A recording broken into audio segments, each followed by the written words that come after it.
দেশে এখন মোট ভোটার 12.5 কোটিরও বেশি। নির্বাচন কমিশনের সম্পূরক ভোটার তালিকার খসড়া থেকে এমন তথ্য পাওয়া গেছে। ইসি বলছে, কোনো তথ্যের ভুল, ত্রুটি ও বিচ্যুতি থাকলে সংশোধনের জন্য আবেদন করা যাবে 21 আগস্ট পর্যন্ত। আর নতুন আইন অনুযায়ী অক্টোবরে যাদের বয়স 18 হবে, ভোটার তালিকায় পরের ধাপে তাদের নাম উঠবে। ফারজানা আক্তারের প্রতিবেদন। এ বছরের জানুয়ারিতে বাড়ি বাড়ি গিয়ে ভোটার তালিকার হালনাগাদের কাজ করে নির্বাচন কমিশন। আগামী বছরের জানুয়ারিতে খসড়া ভোটার তালিকা প্রকাশের কথা থাকলেও আইন সংশোধন হওয়ায় বছরের মাঝামাঝি সময়ে সম্পূরক ভোটার তালিকা প্রকাশ করল ইসি।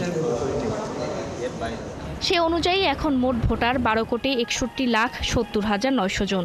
2রা মার্চ পর্যন্ত নতুন ভোটার হয়েছেন 45,71,216 জন।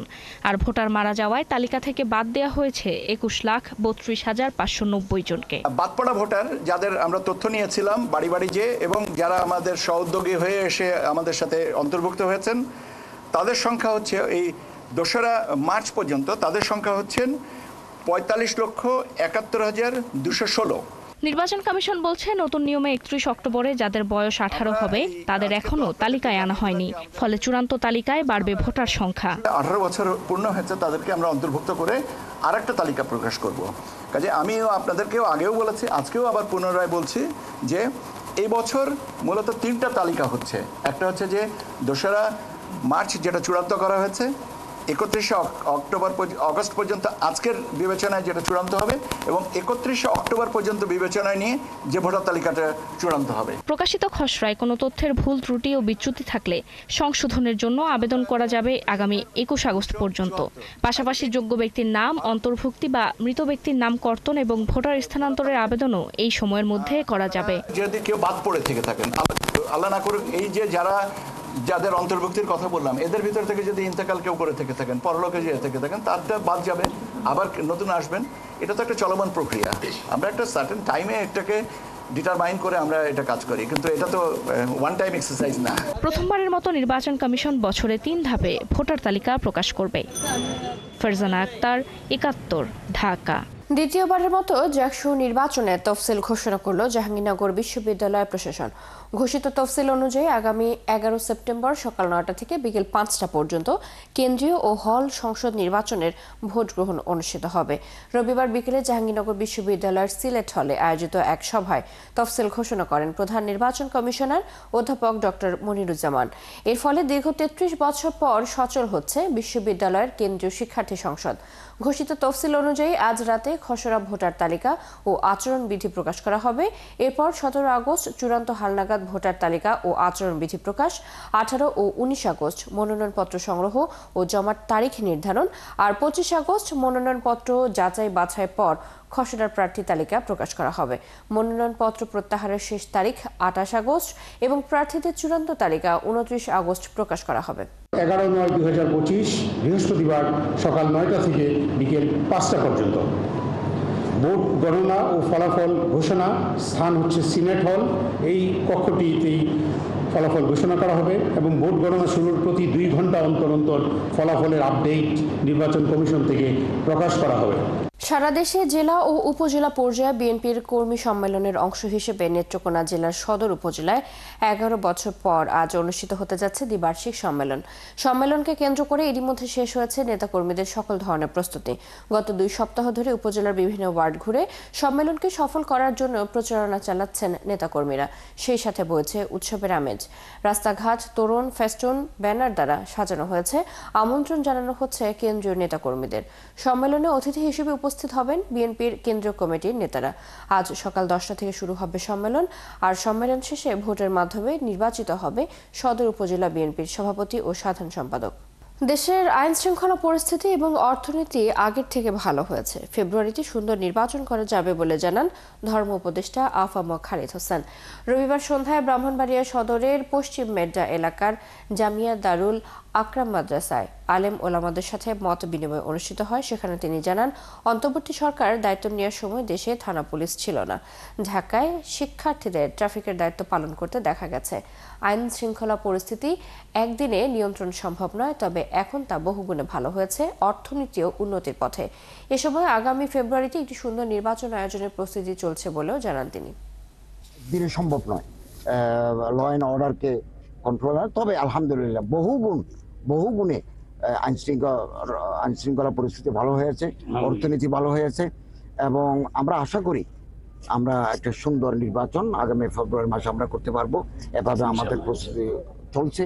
ফ্যাসিস্ট হাসিনা সরকার দেশের শিক্ষা ব্যবস্থাকে ধ্বংস করেছে বলে জানিয়েছেন বিএনপির রংপুর বিভাগের সাংগঠনিক সম্পাদক অধ্যক্ষ আসাদুল হাবিব দুলু।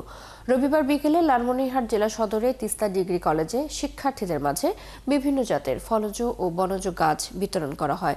সেখানে তিনি জানান, গত 15 বছর আওয়ামী লীগ স্বৈরাচার সরকার শিক্ষা ব্যবস্থাকে ধ্বংস করে দিয়েছে। হাজার হাজার শিক্ষা প্রতিষ্ঠান ধ্বংস হয়ে গেছে। আগামী নির্বাচনে বিএনপির পক্ষে দেশের জনগণ সমর্থন দিলে দেশের শিক্ষার মান উন্নত বিশ্বের মতো হবে বলে জানান তিনি। আল্লাহ বলেছেন অহংকার কি পতনের মূল। ওনার অহংকার তৈরি হয়েছে, আল্লাহ দমাই দিয়েছে। নমরুদ ফেরাউনের কাহিনী যাও, ওনারা নিজেরা ব্যস্ত বানায়, শেষ পর্যন্ত কিভাবে তাদের মৃত্যু হয়েছে তোমরা সবাই সেই ঘটনা জানো। সুতরাং তোমাদের ভিতর যাতে কোনোদিন অহংকার তৈরি না হয়, মানুষকে সম্মান করবা, শ্রদ্ধা করবা, তাহলে মানুষ বেশি বেশি তোমাদেরকে ভালোবাসবে। সরকার চলতি বছরের ডিসেম্বরের মধ্যে এনসিটি, বে টার্মিনাল ও লালদিয়ার চরের মতো দেশের বড় বন্দরগুলোতে বিদেশি অপারেটর নির্বাচন প্রক্রিয়া শেষ করতে চায় বলে জানিয়েছেন বিনিয়োগ উন্নয়ন কর্তৃপক্ষের নির্বাহী চেয়ারম্যান চৌধুরী আশিক মাহমুদ বিন হারুন। রোববার বিকেলে চট্টগ্রাম বন্দরে শিপিং ও লজিস্টিক্স ডেস্ক উদ্বোধনের সময় গণমাধ্যমে তিনি একথা বলেন।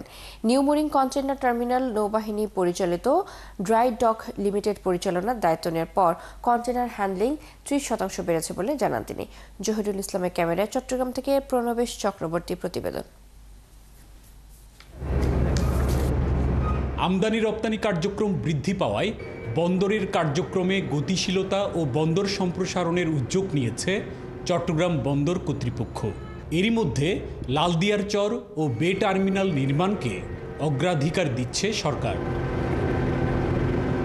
রোববার চট্টগ্রাম বন্দরের 4 নম্বর গেটে শিপিং ও লজিস্টিক্স অনলাইন ডেস্ক উদ্বোধনের সময় বিনিয়োগ উন্নয়ন কর্তৃপক্ষ বিডার চেয়ারম্যান চৌধুরী আশিক মাহমুদ বিন হারুন জানান, চলতি বছরের ডিসেম্বরের মধ্যে নিউ মোরিং কন্টেইনার টার্মিনাল, বে টার্মিনাল এবং লালদিয়ার চর টার্মিনালের জন্য অপারেটর নির্বাচন প্রক্রিয়া শেষ করতে চায় সরকার।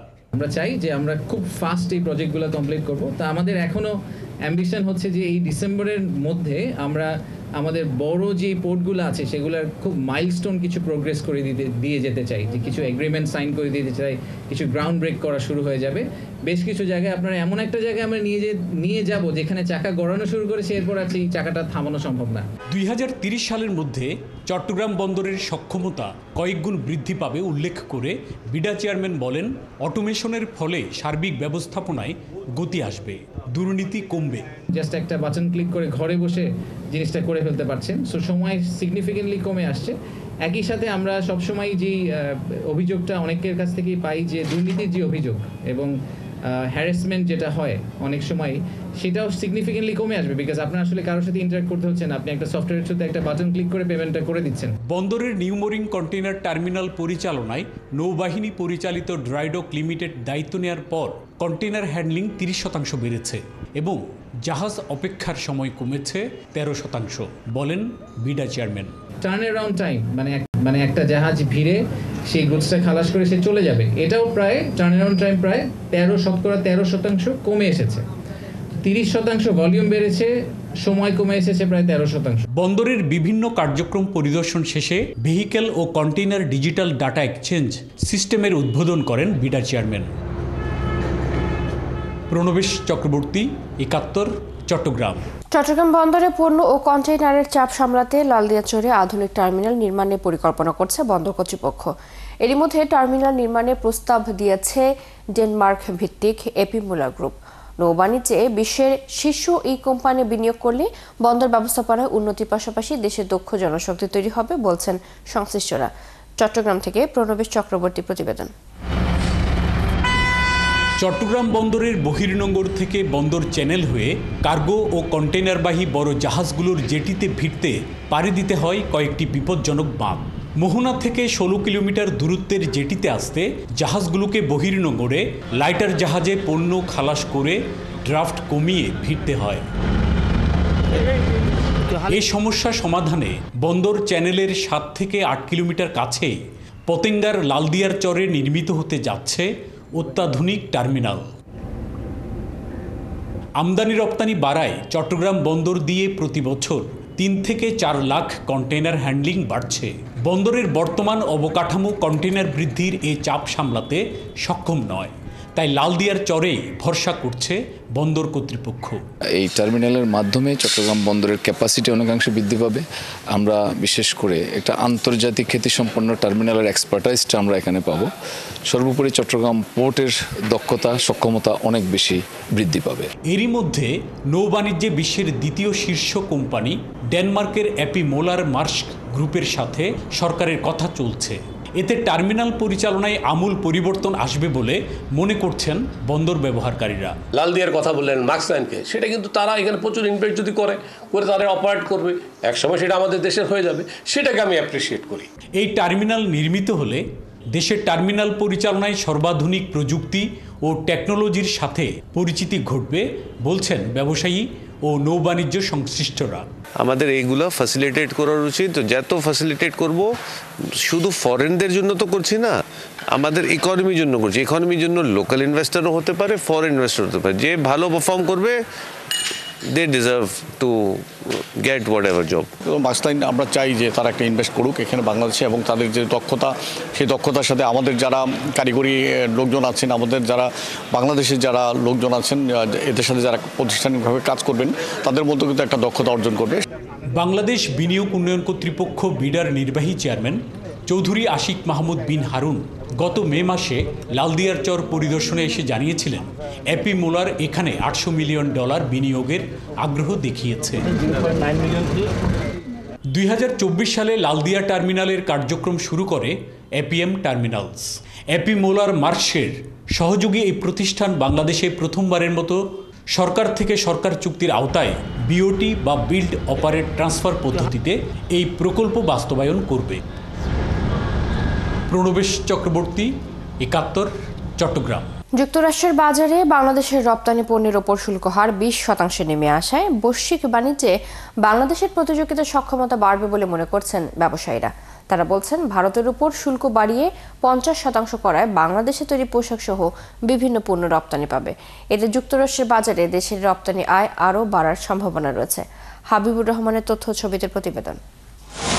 বিশ্বের বৃহত্তম পোশাক আমদানিকারক দেশ যুক্তরাষ্ট্র।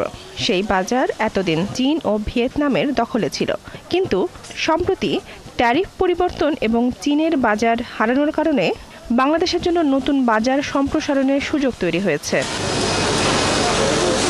পোশাক রপ্তানিতে বাংলাদেশের প্রতিদ্বন্দ্বী ভারতের ওপর 50%, শ্রীলঙ্কা ও ভিয়েতনামের ওপর 20% এবং পাকিস্তান, ইন্দোনেশিয়া ও কম্বোডিয়ার ওপর 19% শুল্ক আরোপ করেছে ট্রাম্প প্রশাসন।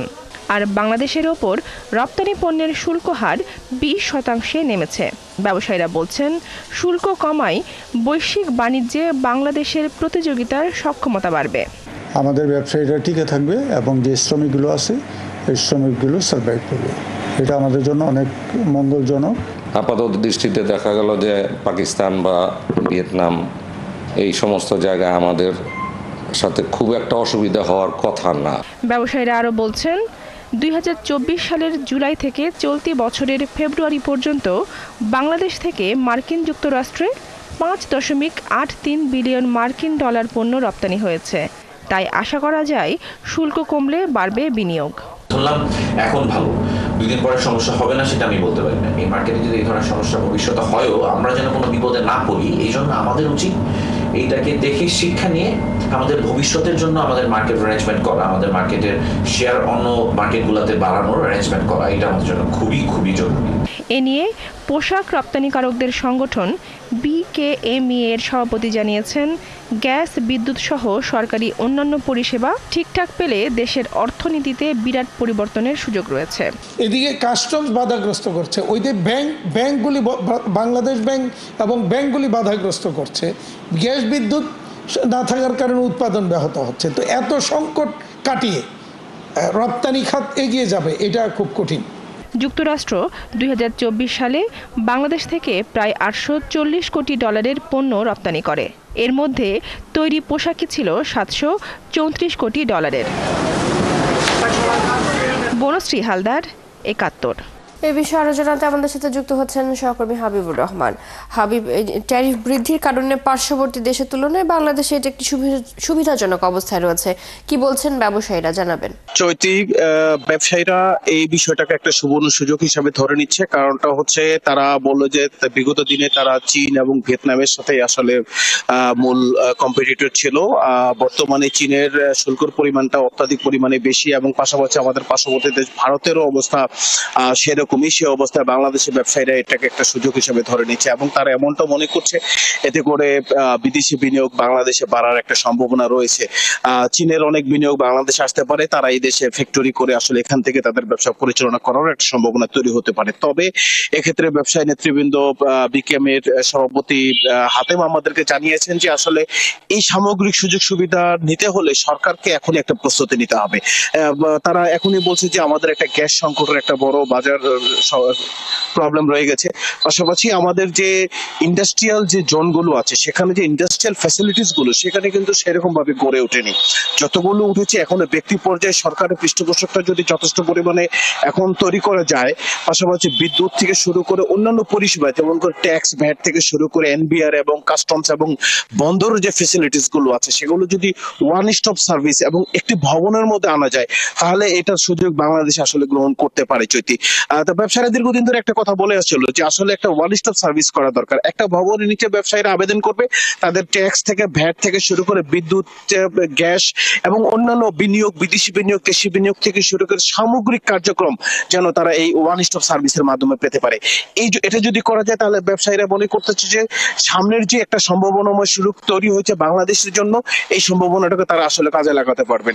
তারা আমাদেরকে এমনটাও বলেছেন যে তারা ইতিপূর্বে সরকারের কাছে বিভিন্ন বিষয় নিয়ে ব্যবসায়ীদের সুযোগ সুবিধার জন্য তারা অনেকবার কথা বলেছেন। এই ব্যাপারে সরকার আসলে তেমন একটা সদিচ্ছা দেখায়নি, যদিও তারা পরবর্তীতে পরিস্থিতি ভাবছে যে আসলে ব্যবসায় বান্ধব সরকার অবশ্যই তারা ব্যবসায়ী দিকে অবশ্যই নজর রাখবেন। আপনি জেনে থাকবেন যে বড় একটা অংশ গার্মেন্টস এর বড় একটা অংশ কিন্তু ইউরোপের বাজার এবং আমেরিকাতে প্রবেশ করে থাকে।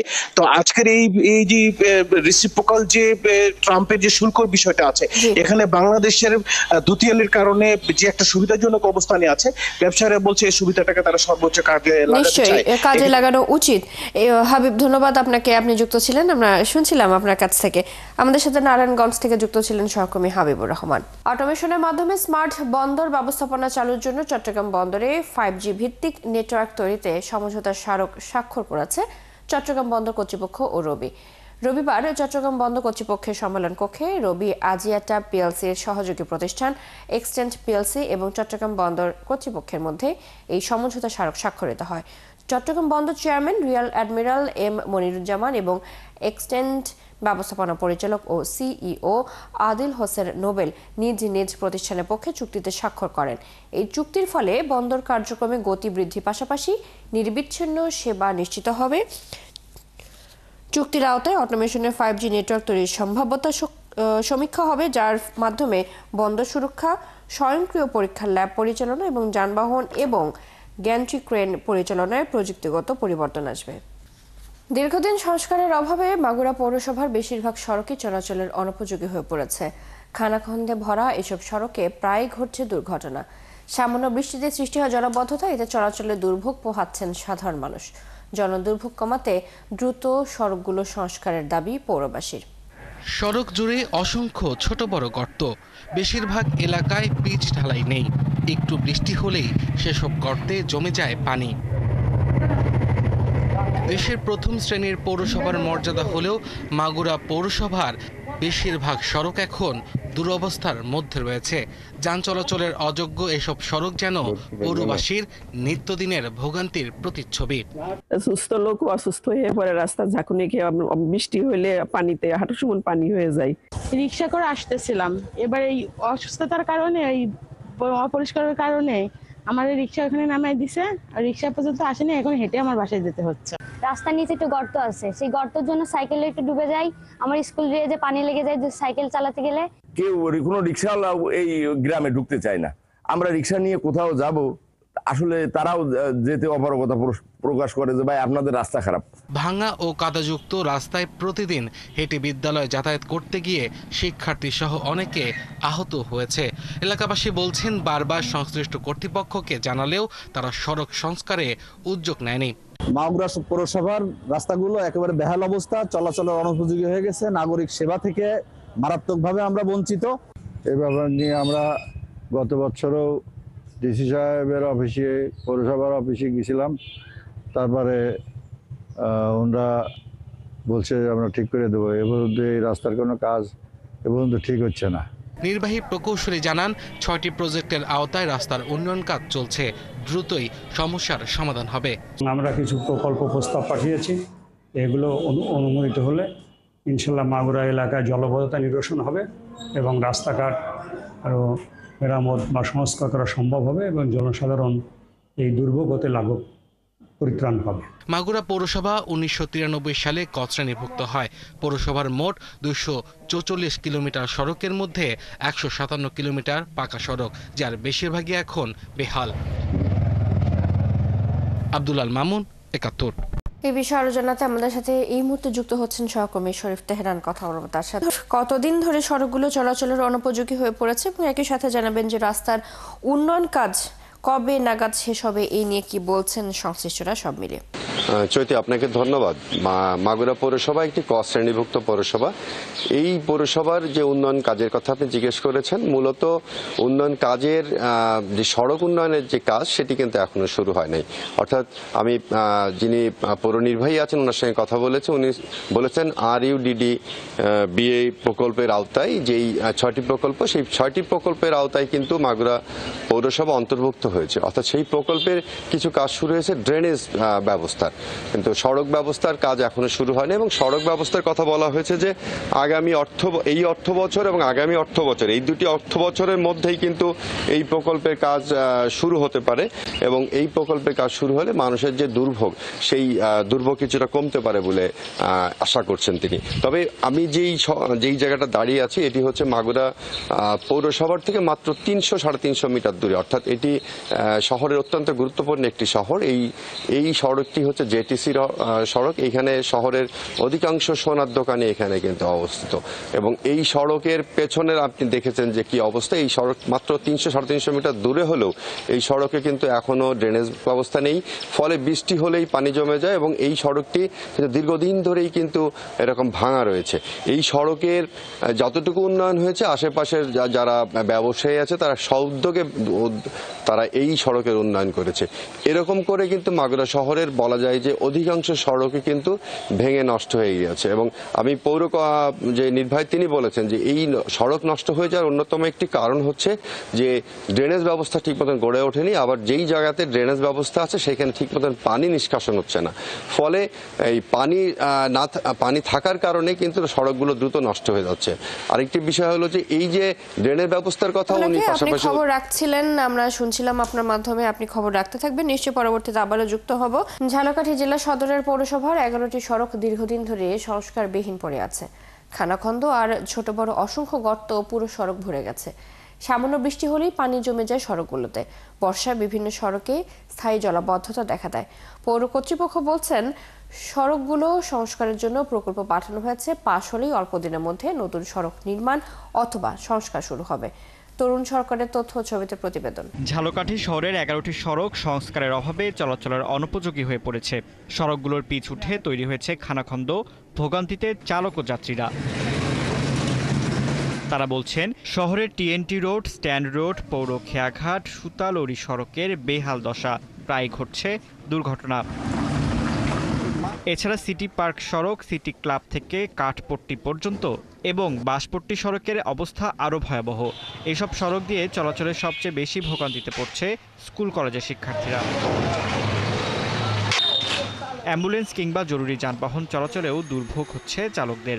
এলাকার লোকজনদের অভিযোগ, এই দুরবস্থার কথা বারবার পৌর কর্তৃপক্ষকে জানানো হলেও কাজের কাজ কিছুই হয়নি। এখান দিয়ে বাচ্চা ছেলেপান নিয়ে স্কুলেও যাওয়া যায় না, অনেক বছর ধরে এইভাবেই চলতেছে। অনেক মানুষ আশেপাশে ময়লা ফেলায়, এর জন্য আমাদের যাতায়াত করতে অনেক কষ্ট হয়। আবার যে গর্ত, এর জন্য আমরা মাঝে মাঝে পড়ে যাই। হইতেছে না কেন, এটা তো আমরা এখন পর্যন্ত খোঁজ করতে পারলামও না। আর আমরা আম জনতা চলার মতো কায়দা নেই, সব মানুষ পড়ে যায় ধাক্কা লাগিয়া। অন্য রাস্তাগুলো যে রিপেয়ার হয়েছে বা পৌর মেয়র যে করছে এই রাস্তাটা কোনোদিন কাজ করে নাই। সমস্যার কথা স্বীকার করে পৌর প্রশাসক জানান সড়কগুলো সংস্কারের পরিকল্পনা নেওয়া হয়েছে, বরাদ্দ এলে কাজ শুরু হবে। এই রাস্তাগুলো আসলেই প্রয়োজনীয় রাস্তা এবং এগুলো দীর্ঘদিন সংস্কার ও মেরামত করা হয় না দেখে ভঙ্গুর আছে। যে দ্বিতীয় পর্যায়ের কাজ 2 মাস পরে এবং তৃতীয় পর্যায়ের যে 8টি সর্বশেষ রাস্তা আমরা 6 মাস পরে কাজ শুরু করতে পারবো। দ্রুত এইসব সমস্যার সমাধান সহ প্রথম শ্রেণীর পৌরসভার সব সুবিধা নিশ্চিতের দাবি এলাকাবাসীর। ফারদিন নীরব, ৭১। এই বিষয়ে আরো জানাতে আমাদের সাথে যুক্ত হচ্ছেন সহকর্মী তরুণ সরকার। তরুণ, এই যে এতদিন ধরে সড়ক সংস্কার হয়নি, পৌর কর্তৃপক্ষের বক্তব্য আসলে কি?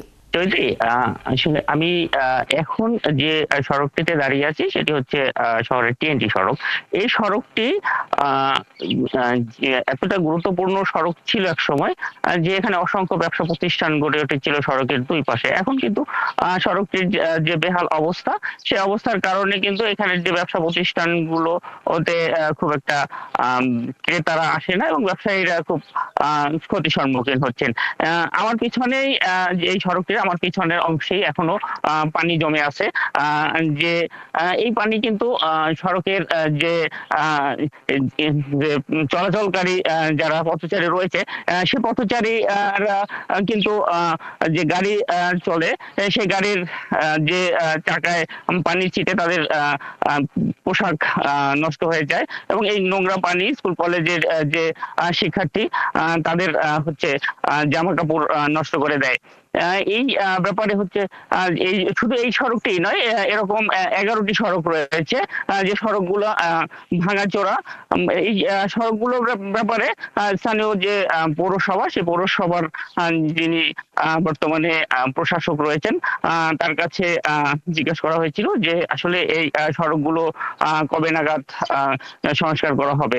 তো উনি যেটি জানিয়েছেন যে এটি আসলে সড়কের গুলোর এখন প্রকল্প পাঠানো হয়েছে। প্রকল্পগুলো পাশ হলে উনি আশা করেছেন যে এটি 2 থেকে 6 মাসের মধ্যে এই প্রকল্পগুলো পাশ হয়ে আসবে এবং তার মধ্যেই কাজ শুরু করা যাবে এবং তারপরে এই সড়কগুলোর থেকে পূর্বের মতো স্বাভাবিক যান চলাচল এবং মানুষের ভোগান্তি লাঘব হবে। এই ঝালকাঠির এই পৌরসভাটি কিন্তু একটি প্রথম শ্রেণীর পৌরসভা।